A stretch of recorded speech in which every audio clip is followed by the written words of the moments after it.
El día de hoy vamos a explicar los casos de cognición, teoría conductual y del aprendizaje.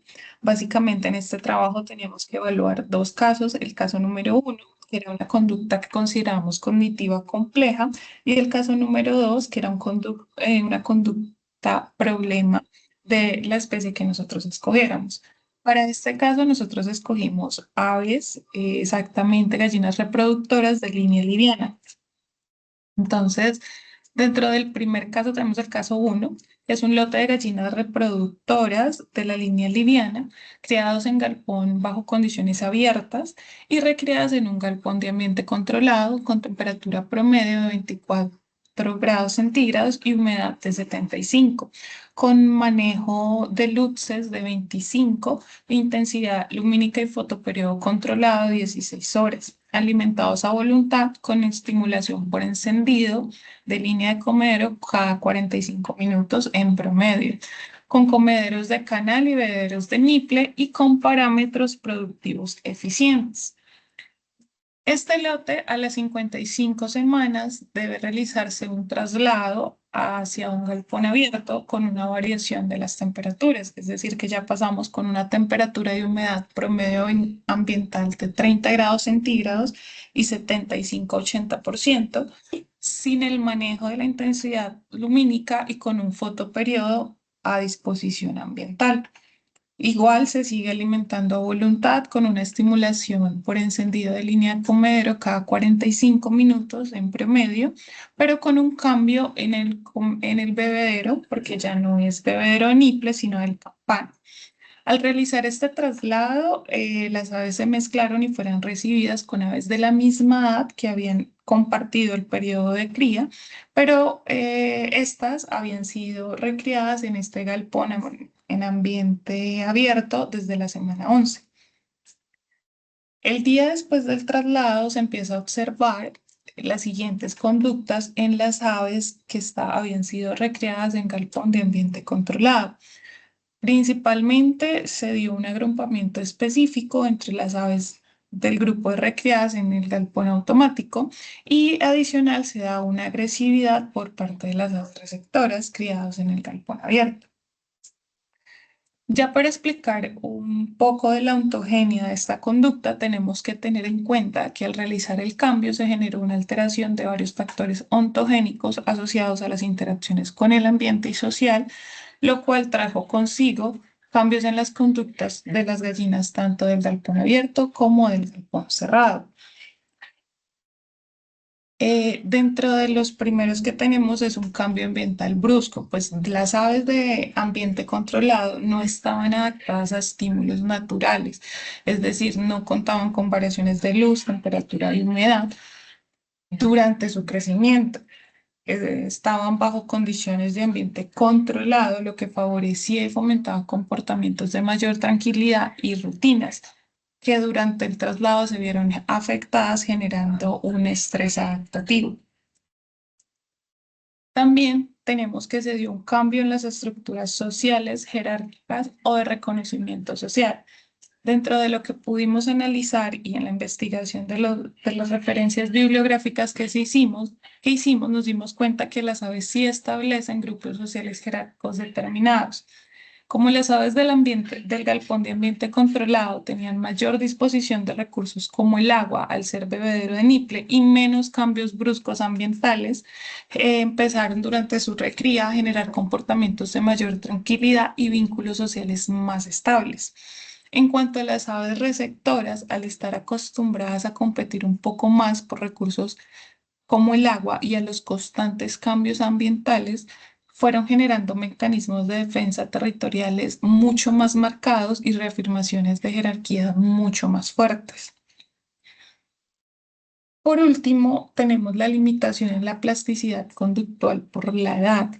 Al ser aves de 55 semanas, la interacción o la adaptación a nuevos entornos sociales y grupos jerárquicos se ve un poco limitada debido a estas manifiestas que estas ya tenían.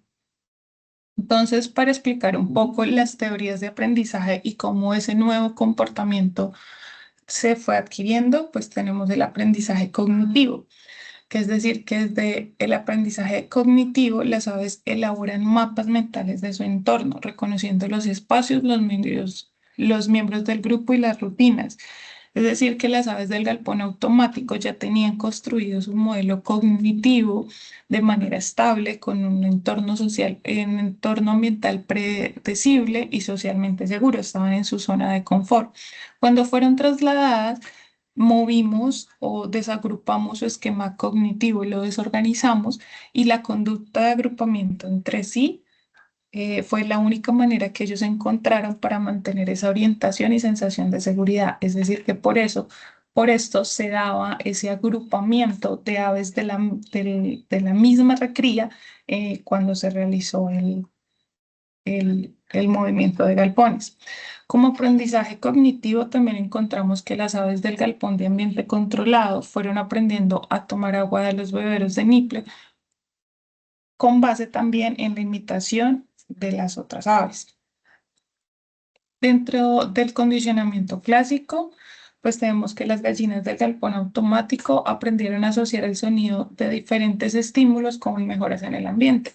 Los galpones automáticos, cuando tienen aumento de temperatura o de las condiciones establecidas, tienen diferentes medios para regularse. Uno de ellos es el encendido de las bombas de agua, que cuando se enciende genera un ruido y con el paso de los minutos mejora las condiciones climáticas, desarrollando una conducta tranquila. En el galpón abierto, pues no se tenían estas mismas condiciones, ya no se da la misma asociación, sino que se tienden estímulos auditivos mucho más fuertes, como los ambientales, y se da una variabilidad ambiental, lo que genera en las aves de ambiente que venían de galpón de ambiente controlado un estado mucho más alerta y reactivo. En el condicionamiento operante se ve principalmente también con las aves de galpón, principalmente con las aves de galpón abierto, que tenían las condiciones básicas, el hecho de tener estímulos variables a la luz, o sea, ellas no se controlaban los fotoperiodos ni la fotoestimulación, sino que dependían de los cambios y variables del día, de las condiciones climáticas, y adicional al tener un bebedero tipo campana que no estaba tan asequible como el niple, esto hace en ellas que se generen unas conductas un poco más agresivas o dominantes. Cuando entran las aves del galpón de ambiente controlado, al ser de conductas más tranquilas, se exacerban estas conductas de dominancia o agresión o jerárquicas por parte de las aves del galpón abierto.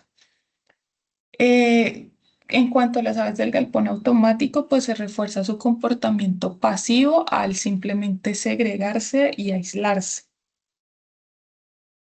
Ya como aprendizaje social, pues tenemos que este aprendizaje fue el que más jugó un papel crucial en las aves del galpón de ambiente controlado, porque se pudo observar que se dio un comportamiento grupal uniforme, en donde mantenían su orden jerárquico y en donde de una u otra manera, por imitación, aprendían que al estar o reunidas o al segregarse juntas, podían mantenerse un poco más seguras del comportamiento agresivo que estaban presentando las aves receptoras. De igual manera, las aves receptoras empezaron a aumentar su comportamiento de amenaza, aprendiendo de las otras. Es decir, si veían que una iba y atacaba, las otras iban por medio del proceso de observación y imitación a atacar a las demás. El otro tipo de aprendizaje social que se veía en las aves de ambiente controlado fue lo que hablábamos hace un momento, que fue el aprendizaje de tomar agua en los bebederos de campana, lo cual lo aprendieron por observación e imitación de las aves receptoras. Eso en cuanto al caso uno. Manuel. En cuanto al caso número 2, vamos a tratar un tema de modificación de conducta a través del análisis y aplicación de estrategias de la conducta observada en un grupo de aves que se encuentra en diferentes condiciones de temperatura, a una temperatura promedio de 29 grados, una humedad de 70%, en un nido automático con SLAT 100%, bebederos de niples y comederos de campana, eh, donde se viene presentando una serie de conductas de picaje que se desarrollan después de cierta edad. Siguiente.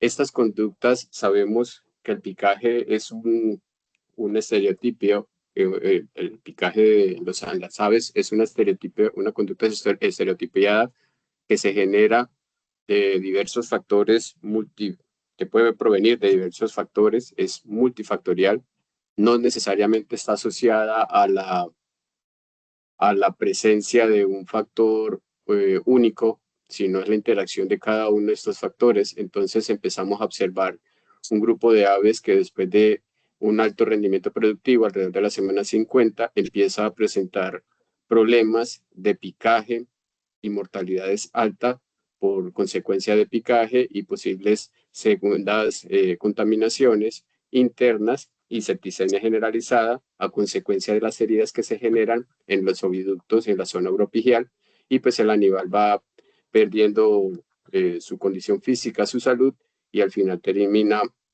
muriendo por esta septicemia. Es un caso complejo porque no hay tratamiento y es un proceso que va desarrollándose durante toda la vida del animal. Siguiente. Como le decía, la conducta estereotipada del picaje es una conducta que se desarrolla durante todo el ciclo de vida del animal.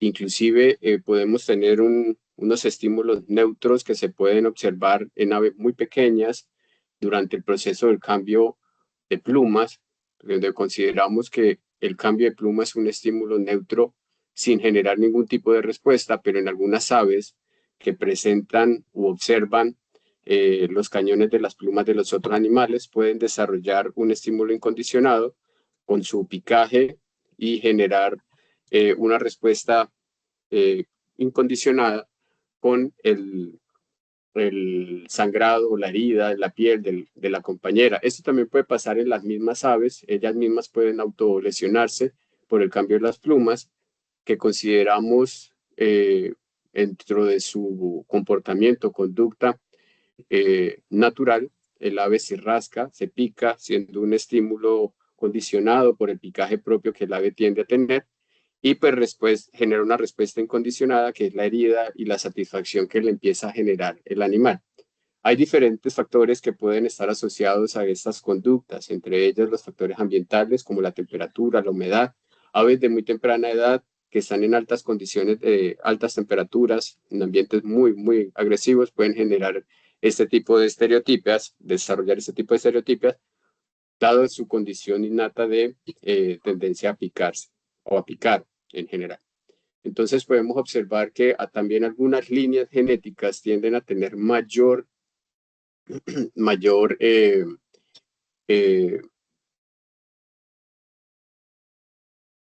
predisposición a sufrir este tipo de picajes o a presentar picajes. Siguiente.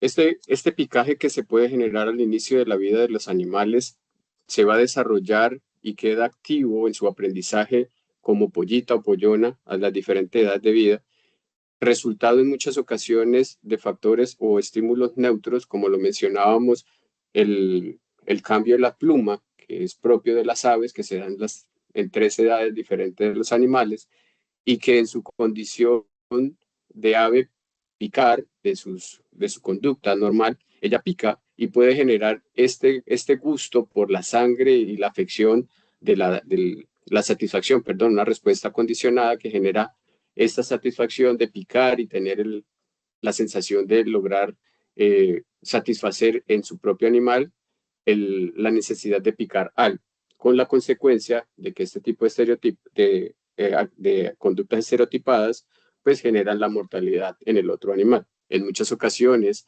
puede hasta mutilar el otro animal o comer partes de las aves.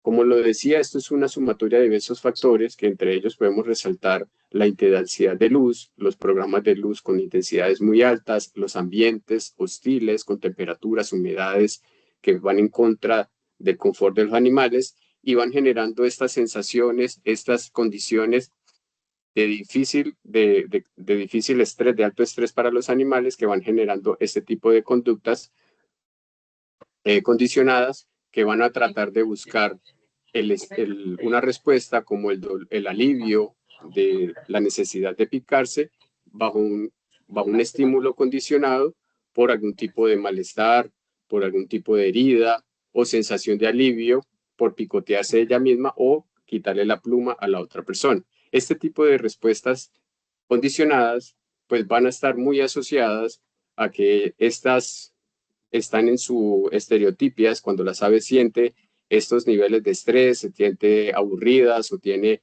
galpones o en áreas de hacinamiento con bajo enriquecimiento de bienestar animal, pues van a generar estas áreas, esta necesidad de picotear. Siguiente.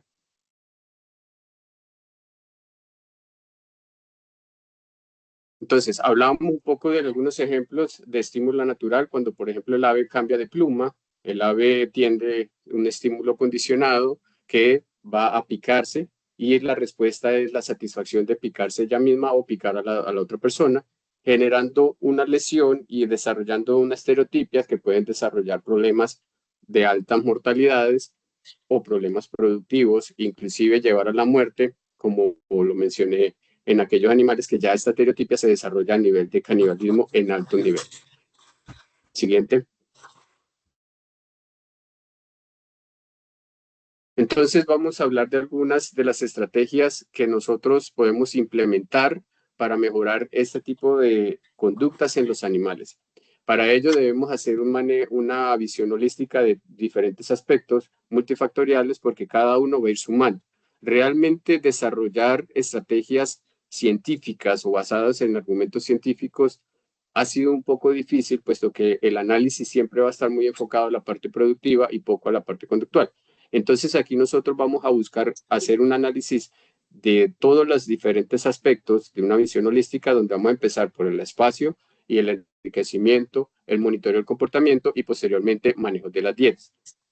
Cuando nosotros hablamos anteriormente, cuando nosotros hablamos del espacio, debemos asegurar que el ave tenga una densidad adecuada, suficiente comida, suficiente bebedero y suficiente espacio para expresarse cumpliendo uno de los 5 dominios que están allí claros. Que el ave tenga todas sus necesidades propias para sobrevivir adecuadamente. Siguiente, algo importante que tenemos que asegurar es el espacio del nido, el espacio de confort, el espacio de las áreas propias para sus aves y que éstas tengan las mejores condiciones. Por eso podemos establecer enriquecimientos ambientales que van a permitir que las aves se sientan a gusto y tengan sus espacios propios como para el sitio de poner los huevos y que ella pueda estar allí de manera segura. Estos enriquecimientos, como se establecen allí, pueden reducir y mejorar la calidad de vida de los animales. Un programa de luz con una baja intensidad que va descendiendo al final del ciclo productivo disminuye los factores de estrés ambientales. Implementación de algunas infraestructuras o mejoras como ambientes controlados van a asegurar tener un confort para el animal, disminuyendo el riesgo de la presentación de este tipo de estereotipias o respuestas condicionadas en los animales. El monitoreo constante del animal, estar viendo cuándo se da el picaje, en qué momento, cuando está en el nido, cuando está en la postura, qué tipo de picaje es, nos va a ayudar a permitir corregir algunas de las condiciones que se presentan. Siguiente. Las mejoras nutricionales. Aquí nosotros podemos trabajar indirectamente la conducta del animal con la satisfacción de las necesidades nutricionales que tienen los animales. Unas dietas altas en fibras ofrecen alimento que va a durar mucho tiempo en el tránsito intestinal, garantizando que el animal se sienta satisfecho sin la necesidad de estar buscando a picar o estar picando buscando alimento en otros lados. El balance calcio-fósforo tiene un efecto similar por los altos niveles de producción y sobre todo en los lotes altamente productivos. Siguiente.